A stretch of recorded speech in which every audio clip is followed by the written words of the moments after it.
As the new lady of Castle Brigham, Sonia was worried about all of the sinister tales being told to her.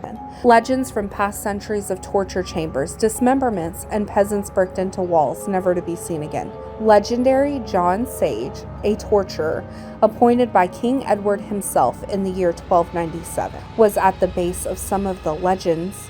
Sage was a sadist, so he was very apt at his job. Over 3 years during the war to free the Scots, he reportedly tortured 50 prisoners a week in the dungeons of Castle Brigham. After the war, he burned all of the remaining prisoners while their children watched on. Afterwards, he hacked the children into pieces with an axe that remains hanging on the castle wall to this very day. He was eventually turned over to the father of a lover he had killed to be torn into pieces while still alive. His gruesome fate was fitting to his crimes. This evening in particular had creeped her out. She had 2 glasses of wine with dinner, and as all of the workers had gone home and her husband was out of town, she was on her own, wandering in the massive stone structure.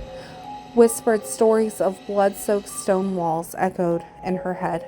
As she turned down one of the corridors, she heard footfalls in the distance, heavy ones, slow at first and now gaining speed. It sounded as if someone was following her. No one should be here with her. With terror sweeping over her, she ran down the corridor to try to make it to her private suite and lock herself in.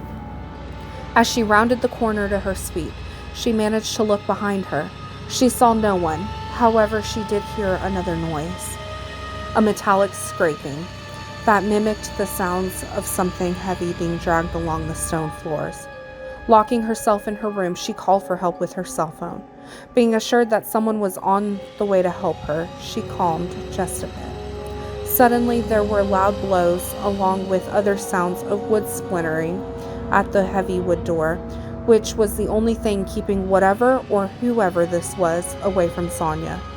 She crawled under the massive 4-poster bed and hid behind the bed skirt, trying to hold her breath and not sob. She then heard the sound of sirens as the constables came down the approach to the castle exterior. As she heard the constables shouting, the blows to the door ceased.